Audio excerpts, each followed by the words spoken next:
Précurseur en la matière, l'IBER met en œuvre une politique de protection de l'environnement globale, active et novatrice.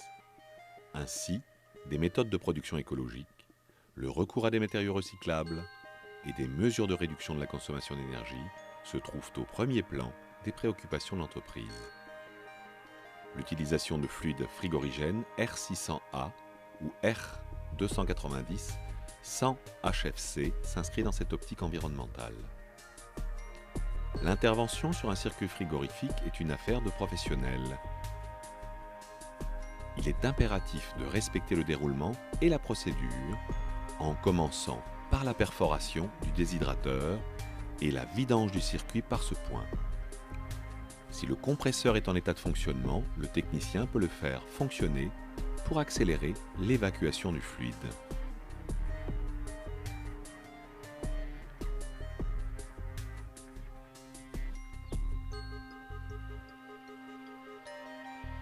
Le tube doit être parfaitement propre.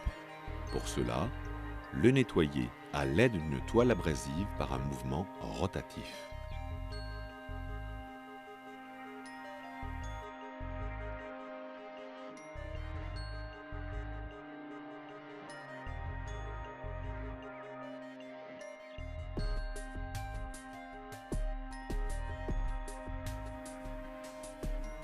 Veillez à ce que la coupe soit propre et sans bavure.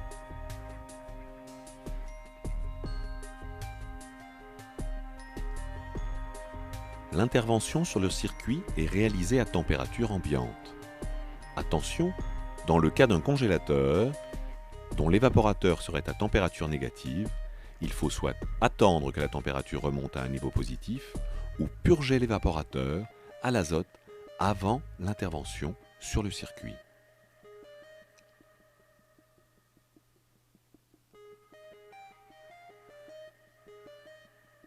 Il est important de respecter le temps de séchage de la colle lock prep dans le cadre de l'apposition des raccords lock ring.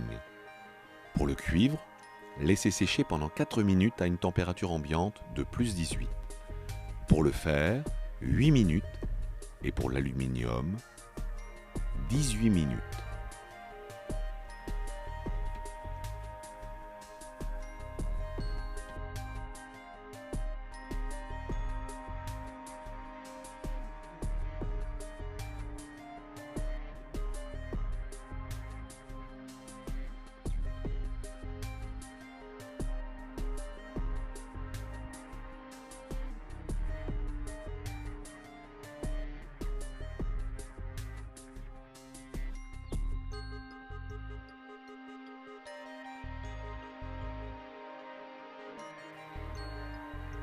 Comme à chaque ouverture d'un circuit frigorifique, il est nécessaire de remplacer le déshydrateur.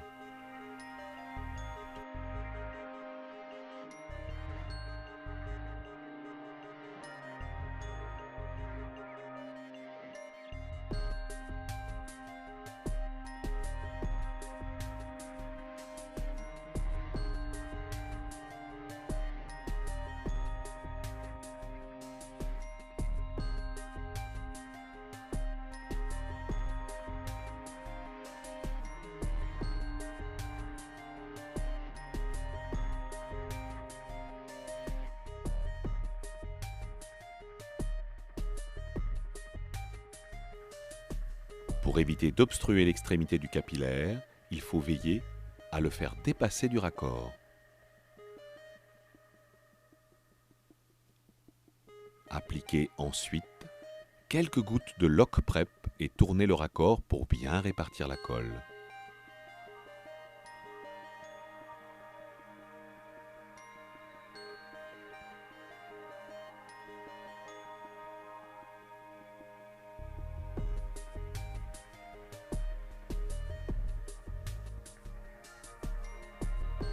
Le circuit est désormais assemblé. Passons aux étapes habituelles de la charge.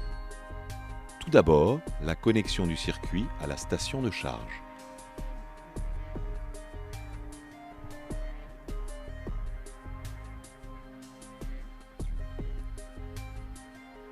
Relions à présent la bouteille de fluide R600A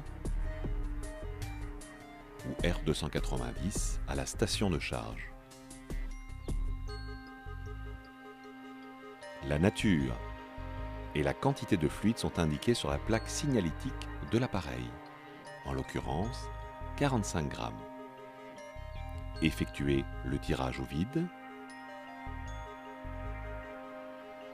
Procédez maintenant à la charge en respectant au gramme près la quantité de fluide prescrite à l'aide d'une balance électronique. L'appareil a été mis en service pendant le chargement du fluide. Pincez la queue de charge avec la pince à obturer. Retirez le raccord rapide et fermez hermétiquement la queue de charge avec un bouchon lock-ring.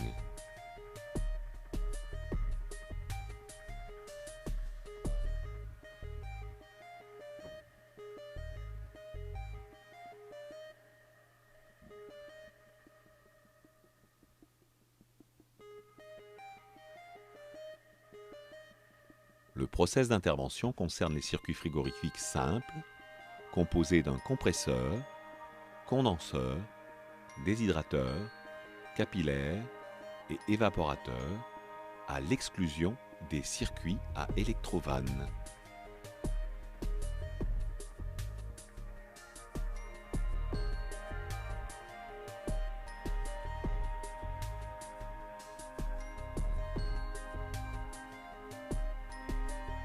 À la fin de l'intervention, pensez à contrôler les raccords avec un détecteur de fuite gazeuse. Bien sûr, veillez à intervenir dans un local ventilé et respectez les consignes de sécurité habituelles adaptées à une intervention sur un circuit frigorifique.